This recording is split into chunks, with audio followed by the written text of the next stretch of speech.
Hold on to your headphones. It's time for Spilling the OT with your hosts, Charlie Chatterbox Thompson and Sam the Connector Collins.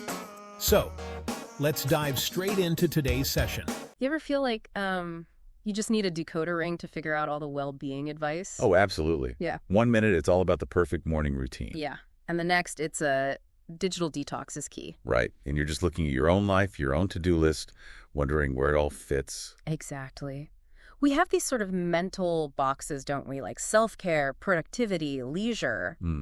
But our actual lives, they just kind of refuse to slot neatly into them. They really do. Well, today we're diving deep into a source that honestly takes a bit of a sledgehammer to those very boxes. Okay, interesting. Yeah, it's called Self-Care, Productivity, and Leisure, or Dimensions of Occupational Experience. Rethinking Occupational Categories by KarenWhalley Hammell. Right. And it makes this really compelling case for rethinking how we categorize all the stuff we do every day. Asking if those labels really match up with what we feel, like our actual experience. Precisely. And how that experience connects, or maybe doesn't connect, to our sense of well-being. Okay, so our mission for you today, then, is to unpack these arguments, right, against those common categories, self-care, productivity, leisure. Yeah, and explore the alternatives the author suggests. Ways to think about what we do based more on the experience itself. Got it. Trying to give you some, useful knowledge without just adding to that feeling of being totally overloaded. Exactly. Okay, let's get into it. Where does the paper start? Well, it kicks off by looking at occupational therapy, the field that helps people engage in meaningful daily activities. Right. And how that field has traditionally organized what we do, often using that framework of 3 core areas: self-care, productivity, and leisure. The usual suspects. The usual suspects, exactly. Thinkers like Kielhofner, Creek, Townsend, and Politoshko, they were really influential in setting up this way of thinking. Their work kind of laid the foundation. So those are the buckets we're always told to balance, like it's some kind of life management game. Kind of, yeah. But Hammell argues, building on others like Pierce, that these categories, well, they aren't as straightforward as they seem. How so? They can feel too simple, maybe carry hidden judgments about what's valuable work or good leisure. Ah, okay. Value-laden. Yes. And they often lose the context, the context of your life. And maybe they don't really capture what it feels like to be doing something. So the big takeaway early on is these common sense boxes might not actually make sense for everyone everywhere. That's the core critique. Yeah. And it gets deeper. The paper highlights arguments that these categories are culturally specific. Meaning they work better in some cultures than others. Potentially, yes. Yeah. And maybe class-bound, even ableist. Hammell herself has written about this before. Like what counts as leisure could be totally different depending on your background, your income. Exactly. Think about it. And it's not just about background. The paper points out there's actually a surprising lack of really strong evidence proving that sorting our lives into these 3 boxes and achieving some perfect balance automatically makes us happier or healthier. Really? We hear that balance idea all the time. We do. But the research cited, like Work by Law, Steinbender, Leclerc, or Pichkur, Kinabanian, and Josephson, it suggests the link isn't that solid.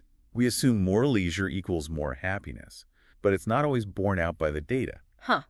That's a really crucial point. We just take it for granted, don't we, that being productive is inherently good for well-being. We do. But the direct evidence isn't as rock solid as you might think. Plus, these categories often completely miss things we do out of connection or care. Like what? Well, like looking after an elderly parent or volunteering for a cause you care about. Where does that fit? Self-care, productivity, leisure. It kind of blurs all the lines, doesn't it? It really does. And the paper even critiques the whole work-leisure divide itself, suggests it might be a pretty urban, maybe class-based idea. Not reflecting everyone's reality. Not necessarily. And here's where it gets really interesting. The paper suggests these categories might actually reflect societal needs or even political ones more than what we as individuals need for well-being. It cites Johnson on this. Wow, okay, unpack that a bit. Societal needs. Well, think about the emphasis on independence and self-care. That aligns pretty neatly with certain societal values, right? Autonomy. Productivity is obviously linked to the economy. And even leisure, how it's often defined, it leans towards consumerism. Think about all the marketing around leisure activity. Yeah, buying experiences or gear. Right. The paper even mentions examples like how maybe organized sports get framed as better leisure than just sitting quietly in nature. So if these boxes aren't really about us, What's the impact of thinking this way? It's like we're being subtly nudged into ways of living that serve a certain model, but maybe don't actually align with what makes us feel good, feel whole. And the key point seems to be that we rarely stop and ask people, actual individuals, how they define well-being. Exactly. Or whether their day even feels like it breaks down into self-care, productivity, and leisure. This lack of individual perspective, that leads towards the alternative ideas in the paper. It does. A big turning point was Hammell's own research back in 2004. She worked with people who had significant spinal cord injuries. Okay. And their experiences just didn't fit neatly into those three traditional boxes. Not at all. What stood out instead? And what became really clear was the huge importance of being able to contribute to others and doing things with other people. That was central to their sense of well-being. Wow. That makes so much sense, especially when facing major life changes. Connection and purpose become even more vital, right? Absolutely. Yeah. And the paper notes, this wasn't just a one-off finding. Other researchers in different fields studying different groups started seeing similar themes. So a pattern was emerging. Yes. This idea that there's more to well-being than just those three buckets as we usually think of them. Suggesting the old model wasn't really capturing the whole picture of people's actual lives, so this pushed the author to think differently. Exactly. It suggested a need for a new foundation. And the paper lays out three key assumptions for this new perspective. Okay, what's the first one? First, the idea that occupational therapy, and really our whole understanding of well-being, shouldn't just focus on people with impairments or illnesses.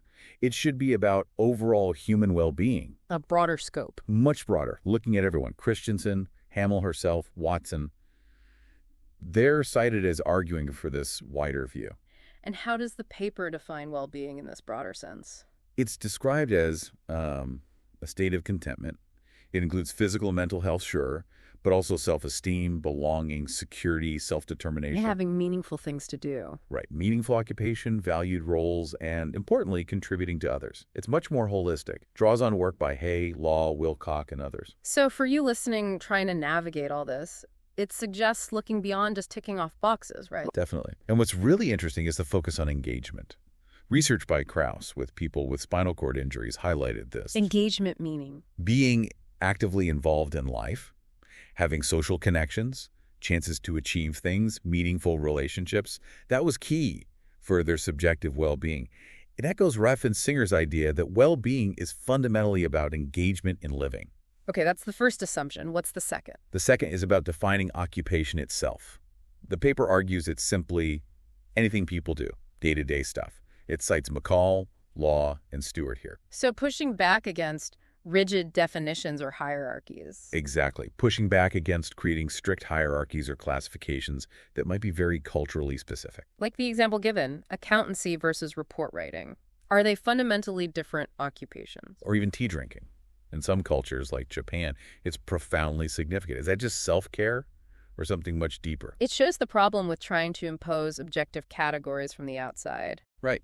The paper points out that how you define what you're doing can change based on your mood, your goals, your environment, who you're with, referencing Primo and Shaw. That makes standardized categories pretty tricky, doesn't it? Maybe even meaningless from your own perspective. Potentially, yes. Which leads to the third assumption. Which is? That any theory in this area, especially if it claims to be client-centered, has to be based on research that includes diverse client perspectives, past, present, future clients. Hammell's work from 2006-2007 is noted here. It seems so obvious, but maybe it hasn't been done enough, just asking people how they define occupation. Exactly. Or whether they even think in terms of self-care, productivity, leisure naturally. The paper basically argues that just because the old three-category model is simple doesn't mean we should keep using it if it doesn't match up with real life. That's the gist. And this really sets the stage for exploring different ways to think about occupational categories, ways rooted in actual lived experience. Okay, so this is where we get the alternative categories. Yes. 4 alternative experience-based ways of thinking about occupation. Let's hear them. What's the first? First is restorative occupations. Restorative. Okay, like relaxing. It's broader than just relaxing, though. That's part of it. These are activities that really contribute to our well-being, especially when we're facing challenges. Hammell's research and work by Young and McNichol are mentioned.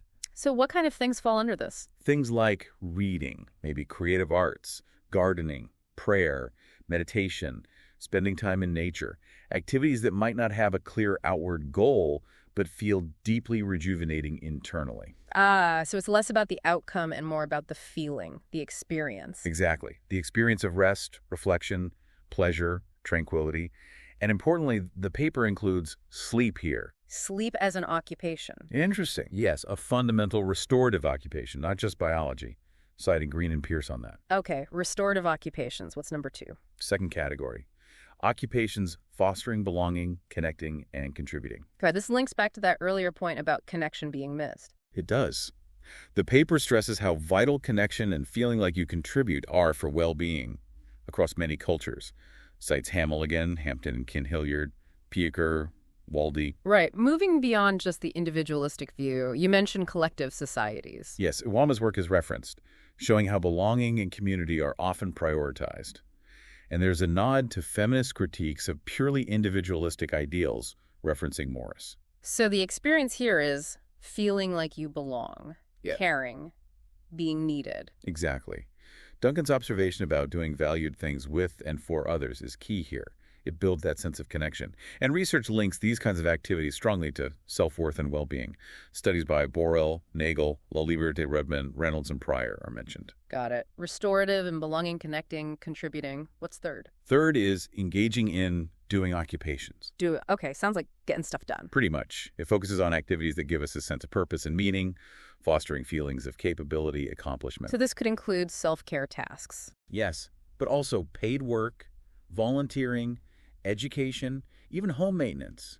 The stuff that makes you feel like you're achieving something or fulfilling a responsibility. Right. So the associate experiences are interest, responsibility, routine, accomplishment. Those kinds of things. Yeah. But importantly, the paper notes these doing occupations aren't always, fun. Yeah. Laundry isn't always fun. Exactly. They might be driven by duty or maybe limited choices.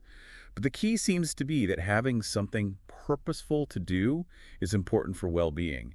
This came up in studies with people with mental illness and spinal cord injuries. And it mentioned research suggesting any purposeful occupation, not just paid work, can boost well-being. Yes, some studies from France suggested that, though the paper adds a note of caution about generalizing too broadly because of different social and political contexts. Makes sense. Okay, that's 3. What's the final one? The fourth category is occupations reflecting life continuity and hope for the future. Ooh, that sounds deeper. It is. It's really about how we make sense of our lives, especially during tough times or transitions.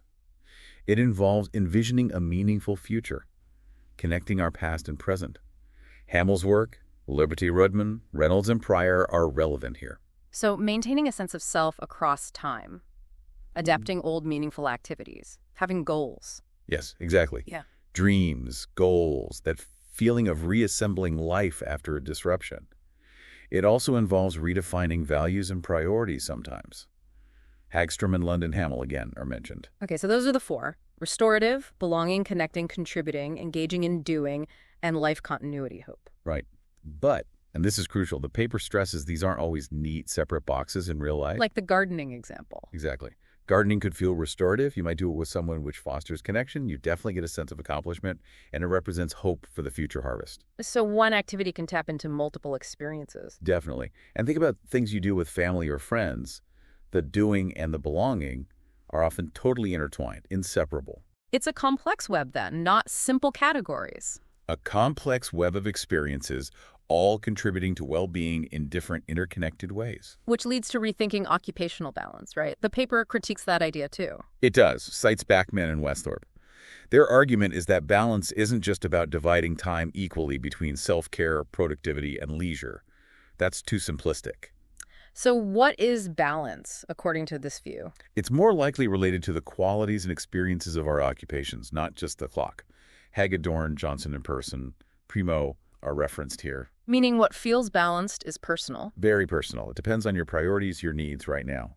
Someone recovering from an illness might need way more restorative activities to feel balanced. That is their balance at that time. So instead of a time audit across the old categories. The suggestion is to focus more on whether you perceive a satisfying balance among these different experiences in your life. Restoration, connection, doing, hope. Are those experiences present in a way that feels right for you? That feels much more nuanced. So bringing it all together from the source, The main call is for a more client-centered understanding. Yes.